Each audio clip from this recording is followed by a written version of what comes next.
Et moi, je vous dis, demandez et l'on vous donnera. Cherchez et vous trouverez, frappez et l'on vous ouvrira. Car quiconque demande reçoit, celui qui cherche trouve, et l'on ouvre à celui qui frappe. Oui, mesdames et messieurs, vous avez sûrement reconnu cette phrase que je vous invite à aller trouver directement dans le livre de Luc, chapitre 11, versets 9 à 10. Oui, cette phrase a été très souvent l'objet de nos désirs, de nos demandes au Seigneur, l'objet de nos prières. Oui, on dit frappez, on vous ouvrira, demandez, on vous donnera. Et est-ce que cette phrase est utilisée dans le bon contexte? C'est ce dont le Seigneur veut nous enseigner aujourd'hui. Mais avant toute chose, tu as bien compris, mon ami, je t'invite à t'abonner si ce n'est pas encore le cas. Oui, il faut s'abonner parce que ça permet à notre communauté de grandir et il faut partager massivement pour permettre aux aveugles d'ouvrir les yeux, aux sourds d'entendre et aux boiteux de marcher. Notre chaîne a pour but de réveiller la foi qui sommeille en toi parce que le Seigneur a prévu pour nous tous une dose de foi et c'est cette foi qu'il t'amène à réveiller aujourd'hui et t'amène à faire grandir ta foi et de l'affermir parce que c'est elle qui te permettra de vaincre toute situation, toute épreuve que tu rencontreras sur ton chemin. Oui, je te disais, et moi je vous dis, demandez et l'on vous donnera, cherchez et vous trouverez, frappez et l'on vous ouvrira. Car quiconque demande reçoit, celui qui cherche trouve et l'on ouvre à celui qui frappe.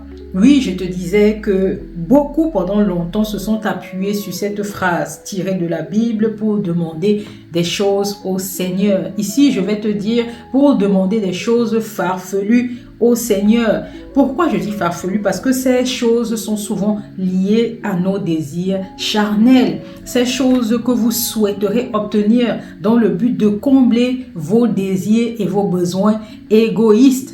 Le Seigneur aimerait attirer notre attention lors de cette session d'enseignement. Il aimerait vous parler. Il faut ouvrir les oreilles. Il faut entendre. Il faut être assez humble pour recevoir le message d'aujourd'hui parce que ça peut vous sauver la vie et ça peut sauver une multitude. Partagez, je le répète, partagez massivement la vidéo parce que le Seigneur veut nous enseigner.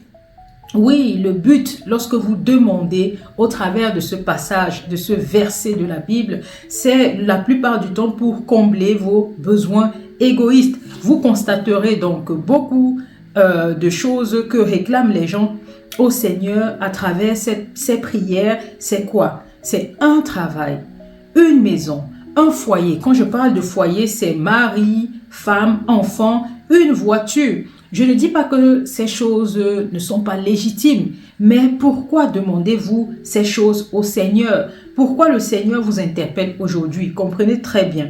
Parce que toutes ces demandes sont présentées la plupart du temps pour assouvir votre orgueil. En tant qu'une personne vivant dans une société qui dit qu'une personne respectable et accomplie devrait posséder tout ce dont on vient de citer. Un travail, une maison, un foyer, une voiture et j'en passe. Alors vous peinez sous le poids de votre fardeau parce que vous demandez et les choses tardent à s'accomplir. Est-ce que vous avez remarqué cela? Vous demandez, mais les choses tardent à s'accomplir et la plupart du temps, vous n'obtenez même pas ce que vous demandez. Vous vous apitoyez sur votre sort et vous en venez au fait que Dieu n'existe pas. Oui, il y a certaines personnes qui viennent à douter de l'existence de Dieu. Et il y a des personnes pires qui disent que Dieu n'écoute que certaines personnes, que d'autres. Oui, ils disent que Dieu fait du favoritisme, alors que lorsque vous apprenez à connaître le Seigneur, ce Dieu que nous servons, vous comprenez qu'il est un Dieu juste, qu'il est un Dieu bon, qu'il est un Dieu rempli de compassion, plein de miséricorde, qui aimerait vous voir heureux et comblé. Vous vous demandez donc pourquoi il ne vous exauce pas depuis que vous priez, parce que vous avez entendu que l'on dit demandez et l'on vous donnera, cherchez et vous trouverez, frappez et l'on vous ouvrira, car quiconque demande reçoit, celui qui cherche trouve et l'on ouvre à celui qui frappe. Cette phrase a souvent été utilisée dans de mauvais contextes et le Seigneur aimerait vous remettre à l'ordre afin que vous compreniez Pourquoi ce verset a été écrit dans la Bible, mesdames et messieurs? Oui, vous atteindrez la pleine plénitude, ce que le Seigneur veut pour vous, lorsque vous comprendrez quel type de relation vous devez établir avec lui, avec Dieu le Père. Votre relation ne se résume pas à vos besoins, à ce dont il devrait vous donner. Ce n'est pas ça la relation que le Seigneur aimerait établir avec vous. Lors de la précédente session que nous avons partagée dernièrement mercredi, qu'avons-nous souligné, mesdames et messieurs? Nous avons précisé que Jésus-Christ base le fondement de son évangile sur deux principaux commandements tirés du livre de Luc, chapitre 10, verset 27, que je vous amène à lire. Tu aimeras le Seigneur ton Dieu de tout ton cœur, de toute ton âme, de toute ta force et de toute ta pensée, et ton prochain comme toi-même. Tu penses que le Seigneur Jésus a insisté sur cela pour rien? Tu penses qu'il nous a dit cela en vain? Pourquoi base-t-il son enseignement sur cela? Je t'ai dit que c'est le fondement même de l'enseignement que Jésus-Christ aimerait que l'on retienne sur cette terre. Pourquoi sommes-nous sur cette terre? Pour quel but? Pour quel objectif? J'aimerais t'éclairer aujourd'hui, mon ami. C'est quoi pour vous aimer le Seigneur, votre Dieu, de tout votre cœur? On va décortiquer cela. De tout votre cœur signifie que tu aimeras le Seigneur d'un amour sincère et non égoïste. En d'autres termes, tu ne dois pas rechercher ses faveurs uniquement lorsque tu es dans le besoin. Pour le Seigneur, cela se résumerait à un amour hypocrite. Le Seigneur veut que tu le cherches avec tout ton cœur parce que tu as besoin de sceller avec lui une belle relation. Tu as besoin que vous soyez unis, que vous ne formiez qu'un. Tu as besoin de fonctionner avec lui. Il doit être ton repère, ton refuge, ta forteresse. Le Seigneur t'aime vraiment d'un amour sincère et il aimerait que ce soit réciproque. Tu ne dois pas chercher le Seigneur parce que tu aimerais qu'il te couvre de cadeaux, qu'il réponde à tes besoins. Ça, ce n'est pas chercher le Seigneur de tout ton cœur. Lorsqu'on dit tu aimeras le Seigneur de toute ton âme, qu'entends-tu par cela? Tu dois l'aimer avec tout ce que tu es, tout ton être, ce même pendant les épreuves. Ici, je veux souligner ceux-là qui se découragent au point de douter de l'existence du Seigneur, de douter de sa bonté, de sa justice. Le Seigneur est un Dieu bon qui aimerait nous voir heureux et comblés. N'oubliez jamais cela, mesdames et messieurs. C'est tout simplement parce que vous oubliez et vous ne connaissez pas le but, le réel but de votre présence sur terre et pourquoi vous devriez tisser une relation avec le Seigneur. Il n'est pas là uniquement pour répondre à vos besoins et je vous ai fait une vidéo sur ce thème, sur cette thématique. C'est important de le comprendre. Sinon, lorsque surviendra des épreuves dans votre vie, vous allez vous détourner du Seigneur pour suivre le monde et vous allez demeurer asservi aux œuvres du diable. Oui, si parce que tu as émis une prière au Seigneur et que tu estimes avoir trop attendu et mets en doute l'existence même ou remets en doute la fidélité du Seigneur, c'est que tu ne l'aimes pas de cet amour sincère dont il attend de toi. Comprends très bien. Qu'est-ce que ça signifie aimer le Seigneur de toute ta force? Tu dois l'aimer avec toute ton énergie, tes ressources et tes talents. Oui, est-ce que tu sais ça? Le Seigneur a mis en toi des talents. Il nous a dotés d'un talent ou de plusieurs talents en fonction de votre capacité à recevoir cela et à les utiliser ou à l'utiliser. Il te l'a donné pourquoi? T'es-tu posé cette question? Est-ce que tu es venu en balade sur terre?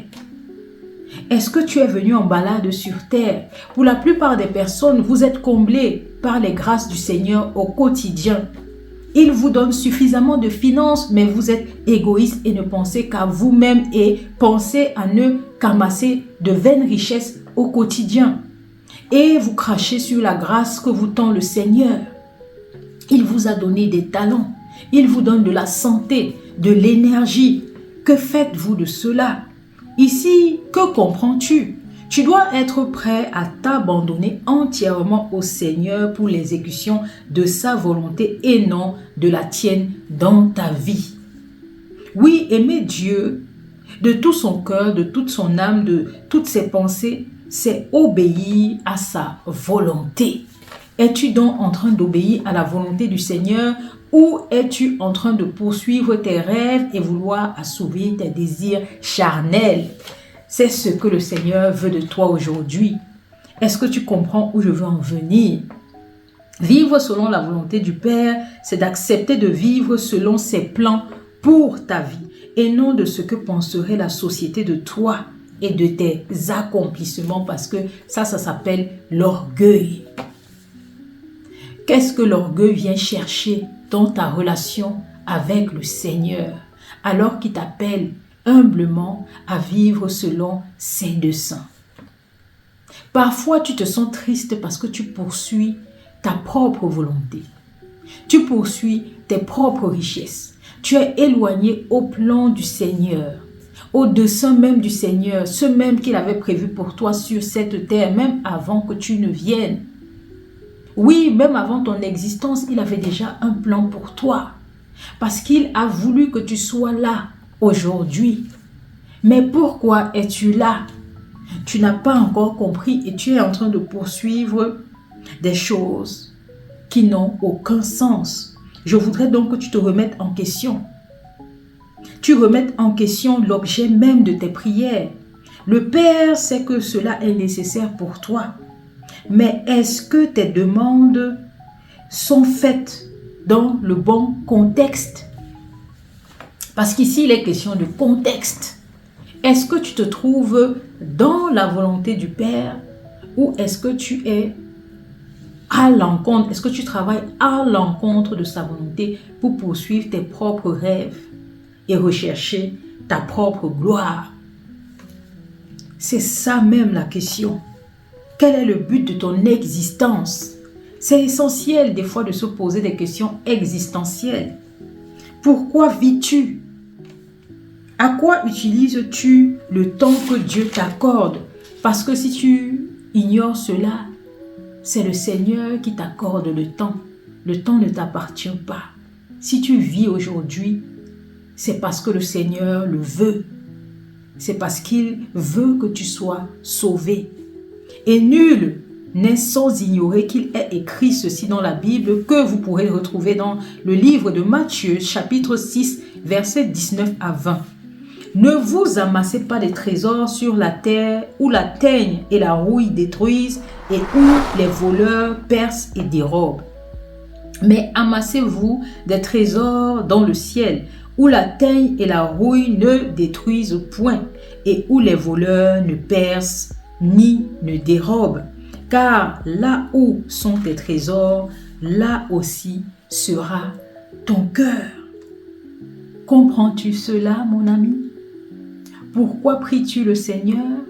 As-tu vraiment compris ce passage de la Bible qui te dit « Demandez et l'on vous donnera, cherchez, vous trouverez, frappez et l'on vous ouvrira » Le Seigneur va te répondre à la suite de cet enseignement et je t'en prie, ouvre grand les oreilles, écoute, entends. Permets que ton cœur soit disposé pour recevoir cet enseignement du Seigneur, ça peut te sauver la vie. Oui, le désir profond du Seigneur, c'est donc que tu ne t'accroches pas à tes désirs, à tes propres réalisations. En gros, il souhaiterait te faire comprendre que tout ceci te perdront, car tu t'attacheras plus à ces trésors éphémères, note bien, à ces trésors éphémères, au lieu de rechercher sa face, au lieu de rechercher à vivre selon sa volonté pour ta vie. Parce que s'il y a bien une chose, c'est que le Seigneur a permis que tu sois là aujourd'hui parce qu'il aimerait que tu suives ses desseins et non tes desseins à toi. Tu n'es pas ton propre Dieu. Tu n'as qu'un seul Dieu et il est là-haut dans le ciel. Et il attend de toi que tu tisses une vraie relation et que tu comprennes ton réel but sur terre. Pourquoi t'accorde-t-il encore le temps? Parce que je t'assure, le temps lui appartient. Et il te fait grâce aujourd'hui de posséder le temps. Comment utilises donc tu le temps que le Seigneur t'accorde? Des fois, tu ne te rends même pas compte que tes demandes ne sont pas bien fondées parce que tu suis le monde, tu suis ses traditions et ses coutumes. Je parle ici du monde. Oui, la plupart du temps, tu vis en te souciant plus de ce que les gens penseront de toi que de ce que Dieu attend réellement de toi pour ta vie.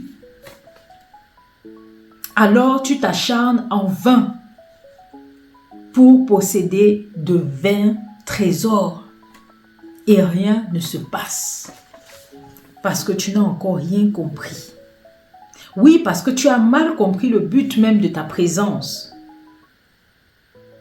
Tu as mal compris le but de la présence de Dieu dans ta vie. Est-ce qu'il est là pour répondre à tes besoins ou est-ce que tu es là pour répondre à ses besoins à lui? Comprends-tu cela? Lui, il est le potier, toi tu es l'argile. C'est lui qui façonne l'argile et non l'argile qui façonne le potier. Comprends bien cela. Tu pries le Notre Père, n'est-ce pas? Et dans le Notre Père, tu prononces ces paroles, que ta volonté soit faite sur la terre comme au ciel. Pourquoi vis-tu pour accomplir ta propre volonté, mon ami, alors que tu pries le Notre Père? Tu prononces bien cette phrase, que ton règne vienne. C'est le règne du Seigneur qui doit arriver. Si tu ne vis pas selon ses desseins et tu n'accomplis pas sa volonté, comment voudrais-tu que son règne arrive? Si toi tu vis pour toi en tant qu'un égoïste, pour l'accomplissement de tes desseins et de ta volonté, tu t'épuises, mon ami. Tu recherches des trésors qui te perdent et le Seigneur ne t'aidera pas. J'ai même déjà fait une vidéo sur le sujet. Le Seigneur veut juste ici faire une piqûre de rappel et en rajouter. Il va nous dévoiler un secret caché. Reste et écoute attentivement. Dieu n'est pas là pour assouvir tous tes désirs, mais il est présent dans ta vie afin que tu ne te perdes pas. Comprends bien cela. Il ne veut pas que tu te perdes. Lorsque tu poursuis de vaines richesses, dans le but de plaire à la société, crois-moi, là où sont tes trésors, sont ton cœur. Est ton cœur, autant pour moi. Ton cœur ne s'attachera jamais au Seigneur. Ton cœur ne cherchera jamais sa face. Ton cœur ne sera jamais disposé à posséder son amour. Parce que lorsque tu veux poursuivre le monde, tu vis en tant qu'un égoïste. La culture du monde, c'est quoi? C'est de vivre pour soi-même, pour accomplir ses propres desseins, quitte à piétiner le prochain. C'est ce que le monde vous enseigne. Alors que la science du Seigneur est contraire. Lui nous enseigne 2 commandements qui sont le socle même, le fondement de son enseignement. Tu aimeras le Seigneur de tout ton être, de toute ton âme, de toute ta pensée et tu aimeras le prochain, ton prochain comme toi-même. Et c'est ce que je vous ai dit dans notre précédente session. Le Seigneur insiste sur ces commandements qui vous amènent à vivre par son amour, par le biais de son amour. Et ça vous éloigne des possessions éphémères et égoïstes.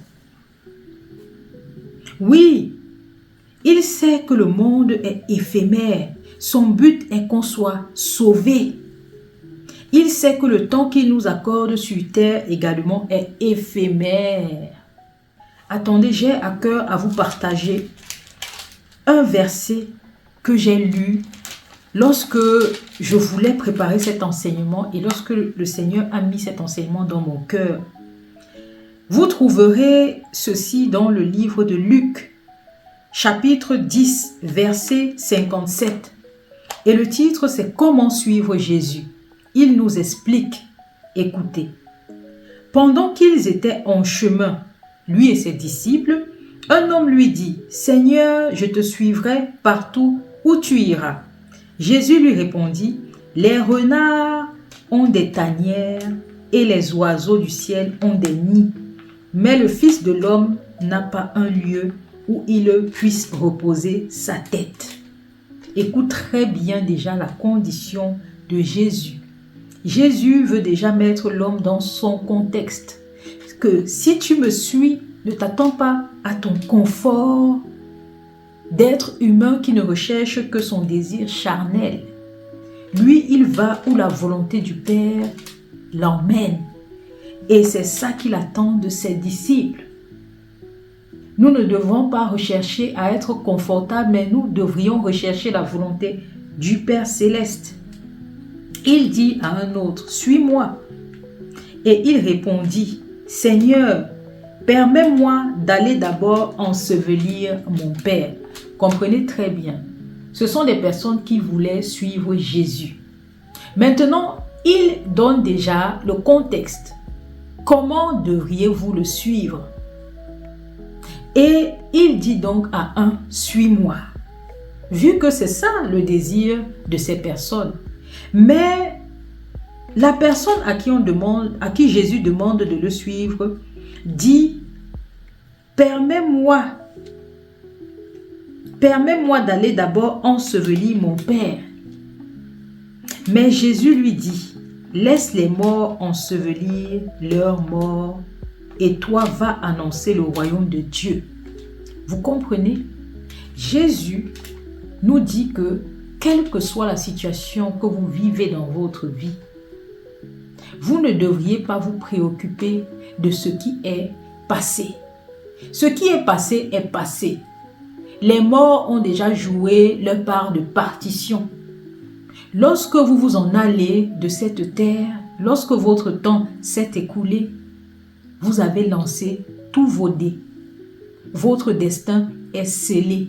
On ne peut plus rien faire pour vous. C'est pour cela qu'il insiste que ces personnes devraient d'abord se préoccuper d'aller annoncer le royaume des cieux. Parce que tant que le temps vous est accordé, c'est ça votre objectif, vivre selon la volonté du Père afin de ne pas vous perdre. De telle sorte que lorsque votre temps sera écoulé, vous serez en paix. Parce que vous saurez que le jour du dernier jugement, ce dernier jour, vous serez à la droite du Père et non à gauche comme des boucs. Je vous ai dit cela dans notre précédente vidéo parce que on avait illustré le jour du jugement dernier qui se trouve dans la Bible. Allez écouter la précédente vidéo, vous saurez. Donc, c'est ça qu'il faut retenir. Il veut déjà que vous annonciez d'abord le royaume des cieux avant toute chose. Un autre dit, « Je te suivrai, Seigneur, mais permets-moi d'aller d'abord prendre congé de ceux de ma maison. » Jésus lui répondit, « Quiconque met la main à la charrue et regarde en arrière n'est pas propre au royaume de Dieu. » Donc, si tu es un pas dans le monde et un pas dans le royaume, écoute mon ami, le monde va te gagner parce que tu ne seras pas prêt à vraiment écouter Jésus, à suivre ses enseignements et à œuvrer pour le royaume des cieux.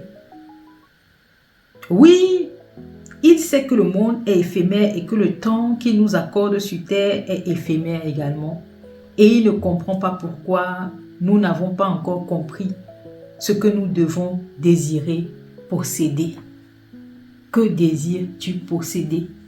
Lorsque tu sais que le temps t'est compté, le temps ne t'appartient pas, les morts sont morts, le passé est passé. Tu devrais regarder devant toi et jamais en arrière. Oui, le passé est passé. Si tu t'es repenti, Dieu t'a déjà pardonné. Il est miséricordieux, il est plein de compassion. Il aimerait que tu regardes devant et que ton but soit l'accomplissement de sa volonté dans ta vie. Tu ne devrais pas donc rechercher de vaines richesses, si tu vis par tes émotions, si tu es contrôlé par la tourmente du monde, tu ne comprendras pas.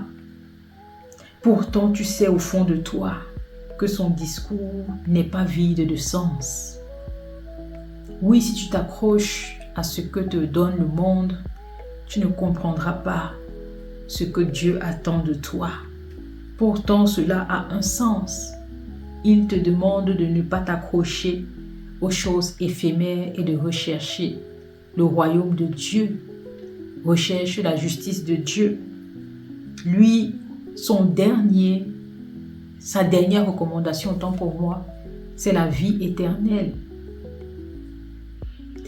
Tu passes ton temps à t'inquiéter et de te causer des soucis pour posséder des choses qui te perdront et qui se perdront également. Des fois, le temps que tu passes à rechercher même ces choses vaut plus que le temps qu'il te restera pour jouir de cela. Oui, soyons clairs et réalistes.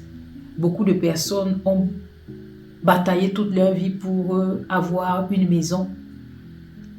Beaucoup de personnes ont passé le temps à travailler de façon acharnée pour posséder une voiture. Mais dès qu'elles ont possession de cela, à 100%, je veux dire, parce que lorsqu'on veut posséder un bien, on ne l'a à 100% que lorsque l'on a fini de payer tous les intérêts et tout ce qui est comme prêt à la banque. Tant que vous devez à la banque, si un jour vous n'arrivez plus à payer le prêt bancaire, la banque vous saisit. Parce que lorsque vous émettez un contrat d'achat d'un bien avec la banque, il est toujours stipulé quelque part que la banque peut saisir le bien si vous n'arrivez pas à payer cela. Il y a toujours une clause d'hypothèque. Et vous luttez toute votre vie pour posséder ce bien. Et lorsque vous possédez le bien, le temps est déjà écoulé. Vous mettez combien de temps pour profiter de cela sans les soucis du monde? Le Seigneur vous interpelle. Pourquoi vous battez-vous pour de vaines richesses au lieu de rechercher d'abord le royaume et la justice de Dieu? Jusque-là, tu ne saisis pas encore pourquoi le Seigneur te demande de te concentrer sur les trésors d'en haut. L'héritage éternel qu'il a prévu pour toi depuis le début de la fondation, du fondement même de la terre, c'est son royaume. Oui, il veut qu'on vive pour l'avènement de son règne et non pour l'accomplissement de nos projets éphémères. Parce que s'il y a une certitude, personne ne sait le temps qui lui est accordé. Seul Dieu connaît. C'est pour cela que lui, il vous demande de travailler dur pour rechercher sa volonté pour votre vie. Allez dans Matthieu, le livre de Matthieu chapitre 6 verset 25. Il est écrit: ne vous inquiétez pas pour votre vie, de ce que vous mangerez, ni pour votre corps, de quoi vous serez vêtus. La vie n'est-elle pas plus que de la nourriture et le corps plus que le vêtement? Qui de vous, par ses inquiétudes, peut ajouter une coudée à la durée de sa vie? Au verset 30, il est écrit: si Dieu revêt ainsi l'herbe des champs, qui existe aujourd'hui et qui demain sera jetée au four, ne vous vêtira-t-il pas à plus forte raison, gens de peu de foi? Écoutez très bien, mes amis. Ici, Dieu nous interpelle sur notre conduite dans l'exploitation du temps qu'il nous confie. Il sait que le temps est non seulement précieux, mais il vous est compté. Et ce ne sont pas vos soucis qui vous rajouteront plus que ça. Ce qui est déjà inscrit dans le livre de vie a été inscrit depuis le début de la création. Il vous dit à quel point vous êtes précieux à ses yeux et il vous dévoile pourquoi vous agissez avec autant d'inquiétude. Vous voulez tout maîtriser et vous vivez donc dans la peur, englouti par les soucis dans lesquels le monde vous plonge. Vous vivez en pensant que c'est vous qui devez prendre soin de vous. Vous épuisez dans votre temps à tourner en rond sans saisir le véritable héritage que votre Père Céleste a déjà établi pour vous depuis le fondement de la terre. Il sait ce dont vous avez besoin, mon ami, mais il ne voudrait tout simplement plus que vous vous conformiez au monde, mais que vous viviez en comptant sur lui par la foi. Écoutez, le Père Céleste va toujours revenir sur ce mot, la foi. Vous voyez, il me met à cœur d'insister sur ce mot, la foi. C'est pour cela qu'il nous dit au verset 30, « Si Dieu revêt ainsi l'herbe des champs qui existe aujourd'hui et qui demain sera jetée au four, ne vous vêtira-t-il pas à plus forte raison, gens de peu de foi ?» Donc, il nous dit ici que la raison pour laquelle nous ne comprenons rien et que nous bataillons pour posséder des trésors qui disparaîtront certainement et que nous épuisons notre énergie et notre temps pour rechercher notre volonté et non la sienne, c'est parce que nous vivons par la peur, parce que le monde nous ensevelit dans les soucis, les inquiétudes, et nous avons donc oublié que le Seigneur a prévu pour nous depuis le fondement de la terre une dose de foi. Cette dose qui nous aide dans toutes choses. Beaucoup décident de vivre dans leurs soucis au lieu de se saisir donc du bouclier de la foi. Que Dieu vous donne, oui, le bouclier de la foi qu'il est prêt à vous donner si vous le lui demandez. Écoutez donc bien ceci. Jésus nous met en garde au travers du livre de Matthieu chapitre 7, versets 21 à 23. Ceux qui me disent « Seigneur, Seigneur » n'entreront pas tous dans le royaume des cieux, mais seulement celui qui fait la volonté de mon Père qui est dans les cieux. Plusieurs me diront en ce jour-là, « Seigneur, Seigneur, n'avons-nous pas prophétisé par ton nom? N'avons-nous pas chassé des démons par ton nom? Et n'avons-nous pas fait beaucoup de miracles par ton nom? » Alors je leur dirai ouvertement, « Je ne vous ai jamais connu. Retirez-vous de moi, vous qui commettez l'iniquité. » Oui, il y a beaucoup de personnes qui œuvrent aujourd'hui et pensent œuvrer dans l'accomplissement de la volonté du Seigneur dans leur vie. Comment reconnaître que l'on est dans l'accomplissement de la volonté du Seigneur? C'est lorsqu'on ne recherche pas notre propre gloire. Parce que si vous vivez selon la volonté du Père, vous vivrez pour refléter sa gloire à lui partout où vous irez. Est-ce que vous comprenez un peu la nuance? Vous ne rechercherez pas à être admiré de tous. Vous rendrez grâce en toutes choses et vous reconnaîtrez la puissance du Seigneur dans vos actions. Parce que vous savez que lorsque vous vivez pour l'accomplissement de son règne, ce n'est plus vous qui œuvrez, mais c'est lui qui œuvre en vous. Vous n'êtes qu'un vase dans lequel il met sa puissance. Et qu'est-ce que vous êtes amené à faire pour lui? Suivre les instructions, obéir.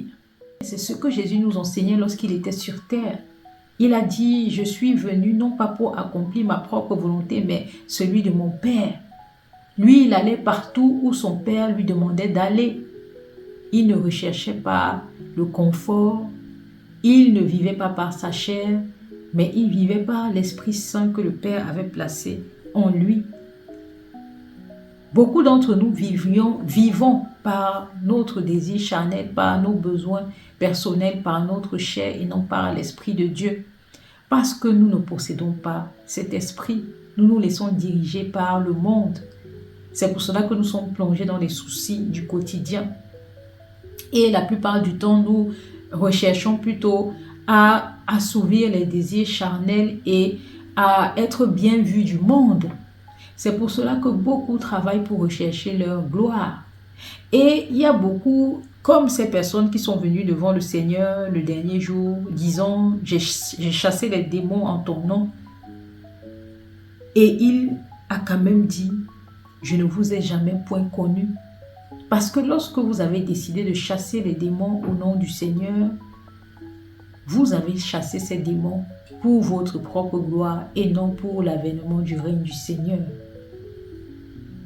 Vous avez décidé de vous-même, de vous lever par vos émotions et vous êtes allé parler au nom du Seigneur pour avoir les yeux rivés sur vous, pour avoir de l'admiration, que les gens vous idolâtrent. Et vous n'avez jamais mis en avant la volonté du Père dans votre vie. Le Seigneur vous interpelle donc. Est-ce que vous avez cherché la volonté du Père dans votre vie? Vous avez souvent, ou bien vous faites cela parfois pour noyer le poisson. Beaucoup font ça pour avoir bonne conscience.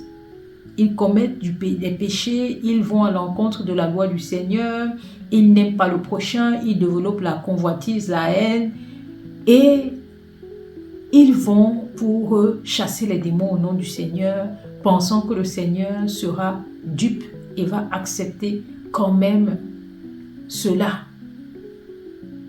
Mais écoutez très bien, il faut vivre selon la volonté du Père.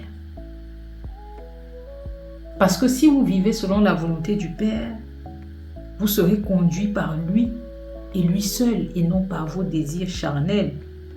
Vous allez comprendre par la suite. Le Seigneur Jésus appelle à la repentance. L'important ici ne sera pas le sacrifice, ce que vous aurez fait, mais l'obéissance. Il vous appelle à l'obéissance. Luc chapitre 10 verset 2 nous dit « La moisson est trop grande, mais il y a peu d'ouvriers. » Pourquoi? Parce qu'il y a beaucoup qui viennent sur terre et cherchent à accomplir leur propre volonté, au lieu de réclamer au Seigneur ce dont il attend d'eux. Oui, il y a beaucoup de personnes qui vivent même en mettant en place des ministères pour parler au nom du Seigneur. Mais le problème est qu'ils ne sont pas dans la volonté du Père. S'ils ne vivent pas selon les desseins du Père, le Père ne nous amène pas à œuvrer tous dans les mêmes choses. Il a créé pour nous un plan parfait et unique. Et il y a des personnes qui vont mettre en place des ministères parce qu'elles convoitent, parce qu'elles envient et parce qu'elles jalousent le prochain. Oui, il y a des personnes qui mettent en place des églises, pas pour le but de servir le Seigneur, mais pour refléter leur propre gloire. Oui, et le Seigneur, il connaît les cœurs. Vous ne pouvez pas tromper le Seigneur. C'est pour cela qu'il dit qu'il y a des faux prophètes. Il y a des gens qui abusent de la parole du Seigneur pour vivre selon leur volonté et pour avoir leur propre gloire. Mais le Seigneur connaît les brebis qu'il a envoyées pour prêcher sa bonne nouvelle. Vous ne pourrez pas duper le Seigneur. C'est pour cela que le jour du dernier jugement, il vous dira, je ne vous connaissais pas. Je ne vous connais pas. Parce qu'il ne vous avait pas appelé pour œuvrer dans cela. Recherchez la volonté et la volonté du Père ne sera pas souvent liée à vos propres désirs. La plupart du temps, ça ira même à l'encontre de ce que vous avez espéré dans votre vie. Et c'est par là qu'il va juger votre amour sincère pour lui. Je vous ai dit, quand j'ai su que le Seigneur m'appelait à œuvrer pour annoncer la bonne nouvelle, j'ai nié et j'ai rejeté cet appel. Pendant un moment, j'ai fait mine de ne pas comprendre ce que le Seigneur voulait de moi. Et puis, je me suis posé la question, comment ferais-je pour annoncer la bonne nouvelle? Parce que je vous ai dit, je ne connais pas et je ne maîtrise pas la Bible. Donc, pour moi, ça me semblait impossible parce que je n'avais pas encore compris la puissance du Seigneur. Lorsqu'il te met dans une direction, dans une voie, il pourvoit et il te donne tout le nécessaire pour œuvrer là où il t'appelle. Et moi, j'avais cru comprendre que voilà, il fallait que je prenne soin du prochain, il fallait que je sois quelqu'un qui donne des conseils. Et c'est comme ça que j'ai commencé à faire plutôt dans le développement personnel, d'autant plus que je connaissais déjà mon talent. Je savais que j'aimais parler, que j'avais le don oratoire, j'avais le don de l'écriture. C'est ce talent que le Seigneur avait mis et a mis, autant pour moi, en moi depuis que je suis née. Je sais que j'ai ce don-là. Depuis petite, j'avais déjà un penchant pour tout cela, l'art oratoire, l'écriture. Mais pourquoi? Je ne savais pas, c'était la raison pour laquelle le Seigneur m'appelait à utiliser ces dons et ces talents. Je ne savais pas du tout. Et lorsqu'il s'est montré à moi, j'ai sauté sur mes propres émotions pour faire ce à quoi je voulais œuvrer, ce dans quoi je voulais œuvrer. Pourquoi? Parce que j'avais eu la plupart du temps à admirer certains coachs sur les réseaux sociaux et je voulais devenir comme ces coachs-là. Donc c'était quoi? La convoitise et un peu de jalousie à vouloir ressembler à quelqu'un que je ne suis pas. Et j'ai donc ouvert ma chaîne pour de mauvaises raisons.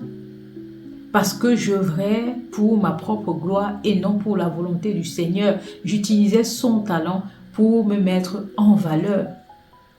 Et à un moment donné, lorsque j'ai su que ce n'était pas vraiment le chemin que je devais prendre, j'ai prié, mais vraiment tout le temps j'ai mis en prière cela que le Seigneur me montre. Et il est venu le temps où le Seigneur m'a montré ouvertement. Et il m'a donné donc le nécessaire pour œuvrer pour l'accomplissement de sa volonté dans ma vie. Et comment je sais cela? Les vidéos que je vous produis sans connaître la Bible, je les fais en même pas 1 heure, 1h30, 2 heures. J'ai déjà écrit tous mes scripts avec tous les passages bibliques qui pourront m'aider à produire la vidéo. Cela ne vient pas de moi. Parce que je suis une personne qui ne connaissait pas la Bible. Le Seigneur m'a ouvert les yeux lorsqu'il m'a dit, voici ce que j'attends de toi. Parce que j'avais demandé. Comprenez bien, je vais vous amener à ce que le Seigneur attend de vous lorsque vous priez en disant, demandez et l'on vous donnera. Cherchez et vous trouverez. Il faut demander la volonté du Père. Lorsque vous êtes déjà dans cette attitude de vouloir accomplir sa volonté, lorsque vous demandez, à un moment donné, il vous montre. Lorsque vous cherchez, il vous permet de trouver. Et c'est la même chose qui s'est passée avec moi. Lorsque j'ai su que j'étais en train d'œuvrer pour ma propre volonté, j'ai demandé. Et c'est là que le Seigneur m'a donné, il m'a montré. Et je le sais parce que je fais des choses que je ne comprends pas forcément moi-même et que je sais que sans lui, je ne peux pas accomplir cela. Oui, sans la présence de Dieu, je ne peux pas faire ce que je fais aujourd'hui. Et pourquoi il veut cela? Pour que le monde voie à travers moi le reflet de sa gloire. Maintenant, je travaille pour la gloire du Seigneur parce que je fais ce qui n'est pas vraiment possible pour moi naturellement parlant en tant qu'être humain. Donc les gens comprendront qu'il n'y a que Dieu qui peut faire cela. En temps normal, j'ouvrais ma Bible et je ne comprenais rien du tout. Mais maintenant, j'ouvre ma Bible et je connais tous les passages, je les connecte et je crée des scripts pour produire des vidéos. Mais ce n'est pas ma sagesse, c'est la sagesse du Seigneur. Moi-même, je le reconnais. Parce qu'auparavant, ce n'était pas possible pour moi. Il n'y a que le Seigneur qui me l'a donné parce que je suis dans sa volonté. Il me donne donc le nécessaire pour travailler, pour l'accomplissement de sa volonté dans ma vie. Vous savez ce que le Père attend donc de vous depuis que je suis en train de parler. Qu'est-ce que vous devez demander? Parce que ce verset a été longtemps sorti de son contexte et le Seigneur aimerait replacer cela dans le bon contexte. En fait, lorsque le Seigneur vous demande de demander et l'on vous donnera, frappez et l'on vous ouvrira, cherchez vous trouverez. Allez dans Luc, on va terminer avec ça. Allez dans Luc, comme je vous disais, Luc 11, au verset 9. Il est important de ne jamais sortir un verset de son contexte. Il est nécessaire de demander au Seigneur de nous éclairer pour ne pas mal interpréter ce dont il veut nous enseigner, pour ne pas mal interpréter son message. Ici, il nous dit bien qu'il faut demander et l'on nous donnera. Il faut chercher et on trouvera. On frappe et on ouvrira. Et il précise bien à la fin, au verset 13. Si donc, méchants comme vous l'êtes, vous savez donner de bonnes choses à vos enfants, à combien plus forte raison le Père Céleste donnera-t-il le Saint-Esprit à ceux qui le lui demandent? Vous comprenez maintenant que beaucoup utilisent ces versets pour assouvir leurs désirs charnels.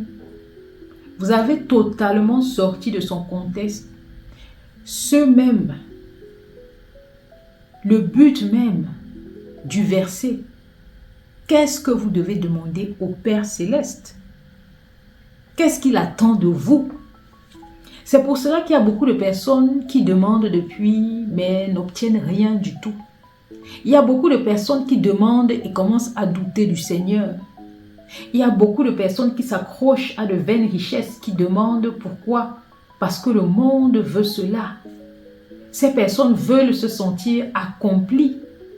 Vous savez que dans une société, vous devez avoir un enfant pour qu'on vous respecte. Vous devez être marié pour vous faire respecter. Vous devez avoir une belle maison pour vous faire voir et pour vous faire respecter par le monde.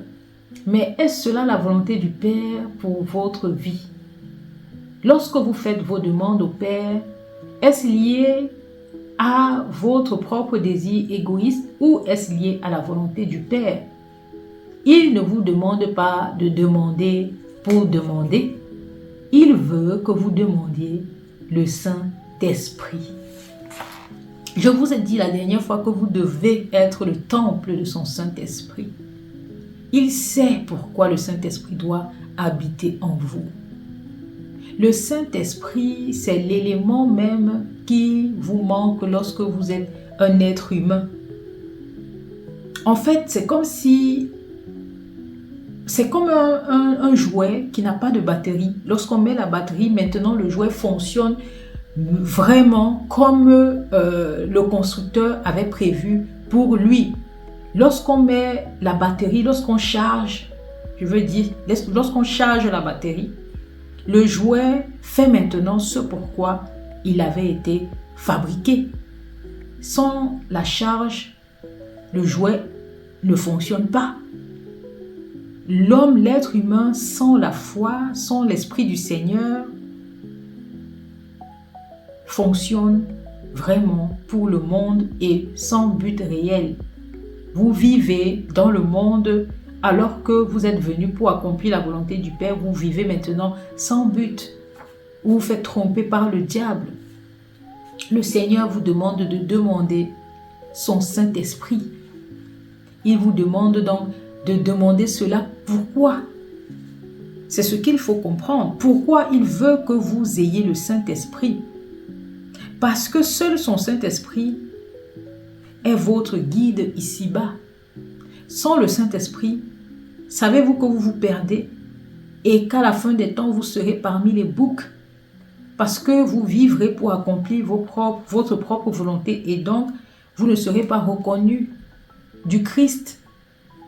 Et toutes ces personnes qui ne seront pas reconnues et qui n'auront pas accepté le Christ n'entreront pas dans le royaume de Dieu. Est-ce que vous comprenez cela? Il veut donc que vous possédiez le Saint-Esprit. Et l'Esprit donc va vous guider. Seul son Esprit vous donne votre raison d'être, votre but et vous conduit sur le chemin qui mène à la vie. Et vous emmène à vivre selon les desseins du Seigneur et non selon vos propres désirs et votre propre volonté, qui ne se résumera qu'à rester asservi au diable, car vous vous prosternerez devant les objets qui appartiennent au monde et perdrez votre but sur terre. Son Esprit Saint vous conduit à posséder également une foi parfaite, ce qui vous débarrassera de toute peur et vous permettra de vivre dans l'amour et la paix du Christ. Parce que vous comprendrez que votre vie ne vous appartient plus, mais elle appartient au Seigneur qui seul doit vous conduire sur le chemin certain. Car comme il est écrit dans 1 Corinthiens 6, verset 19, « Ne savez-vous pas que vous êtes le temple du Saint-Esprit qui est en vous, que vous avez reçu de Dieu et que vous ne vous appartenez point à vous-même. » Oui, le Seigneur nous a parlé et j'espère que vous avez compris. Ne sortez plus ce verset de son contexte, je vous en prie. Le Seigneur ne nous demande pas de demander des choses qui vont nous perdre. Il n'est pas là pour assouvir nos besoins, nos désirs charnels, afin que nous fassions voir du monde et que nous vivions pour refléter notre propre gloire. Si vous pensez comme ça, vous êtes complètement à côté de la plaque et le Seigneur aimerait que vous reveniez à lui. Il voudrait que vous voyiez et que vous entendiez, que vous ne soyez plus comme le boiteux qui est dans le monde et en même temps qui veut suivre le Seigneur, mais c'est trop compliqué parce qu'il n'aimerait pas perdre ses trésors éphémères. Le Seigneur vous donne sa part dessus tout. Lorsque vous êtes dans l'accomplissement de sa volonté, lorsque vous détenez son Saint-Esprit, vous vivez pour le Seigneur et il sait que le superflu, il vous donne cela parce qu'il aimerait que votre joie soit parfaite. Donc, il vous donne plus que ce que vous avez laissé lorsque vous avez accepté d'abandonner le monde pour le suivre. En fait, vous ne perdez rien. Il vous donne plus que cela. Mais il enlève quoi? Et il enlève les soucis de la vie.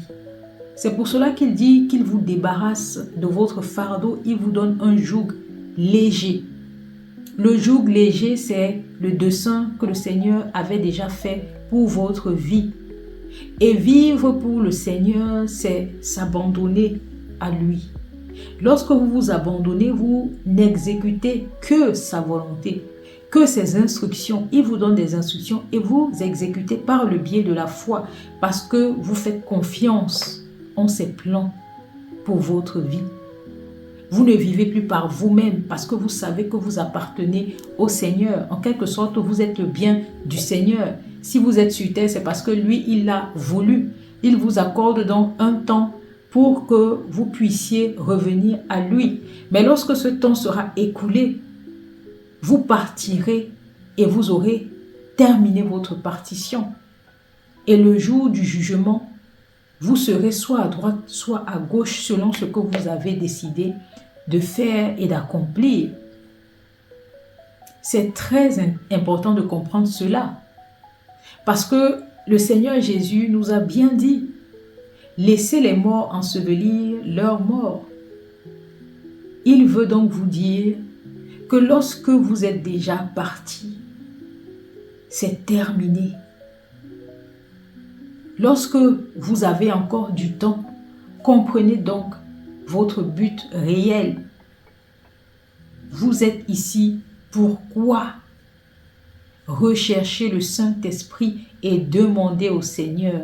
Demandez, l'on vous donnera. Cherchez sa face. Il se laissera trouver par vous. Frappez. Il est là déjà à la porte. Il attend. Il n'est jamais bien loin. Il attend la personne qui est prête à marcher selon son dessein. Lorsque vous êtes prêt, il vient à vous, il vous conduit. Il devient votre berger et vous êtes ses brebis. Vous suivez uniquement le berger sur le chemin. De sa houlette et de son bâton, il combat vos ennemis. Vous n'avez plus rien à faire. C'est pour cela qu'il dit, je vous donne mon repos. Parce que lorsque vous vivez pour sa volonté, il vous donne le nécessaire. Il vous donne la puissance. Vous avez vu lorsqu'il a donné ses recommandations à ses disciples, il a donné le nécessaire aux disciples pour vivre pour l'accomplissement de sa volonté dans leur vie. Leur mission n'était pas facile. Il leur a donné de la puissance nécessaire pour accomplir cela. Ils pouvaient chasser les démons, piétiner les serpents et les scorpions. Ce qu'un être humain ne peut pas faire. Mais eux pouvaient le faire. Pourquoi? Parce que le Seigneur a voulu ça pour leur vie. Ils étaient en train de vivre selon les desseins du Seigneur. Et le Seigneur veut ça pour nous. Si nous vivons pour l'accomplissement de sa volonté, nous ne réfléchissons même plus. Nous sommes un vase. Tout ce qu'il veut de nous, c'est qu'on ait la volonté de le suivre. Il nous donne le libre arbitre. C'est à nous de décider. Mais lorsqu'on décide quelque chose, on assume. Parce que le jour du jugement dernier, c'est soit à droite, soit à gauche. Soit tu es une brebis, soit tu es un bouc. Donc comprenez cela, mesdames et messieurs, et aujourd'hui, demandez le Saint-Esprit. Le Saint-Esprit vous ouvre les portes parce que le Saint-Esprit vous donne la dose de foi que le Seigneur a réservée pour vous. Et lorsque vous vivez par la foi, vous chassez la peur et vous laissez le Seigneur vous conduire sur le chemin et il vous donnera tout. Tout ce qui est éphémère, il vous donnera parce qu'il sait que ce sont des choses qui passeront. Et son but, c'est que vous soyez heureux sur terre comme au ciel. Donc, il vous rendra la vie facile sur terre et au ciel, vous serez comblés. Que demander de plus? Choisissez de suivre le Seigneur. Donc, mesdames et messieurs, j'espère que cette vidéo vous aura ouvert les yeux. Je vous demande de vous abonner si ce n'est pas encore le cas, de partager massivement afin d'ouvrir les yeux des aveugles, afin de permettre aux sourds d'entendre et aux boiteux de marcher et qu'enfin les personnes comprennent que le verset de demander et l'on vous donnera a été mal utilisé et placé dans un contexte vraiment déplorable. Et le Seigneur attire notre attention afin que nous sachions que ce qu'il faut demander, c'est le Saint-Esprit et toute autre chose vous sera donnée par-dessus tout. Donc, mesdames et messieurs, je vous laisse et on se retrouve pour une prochaine session de Ma foi, mon combat.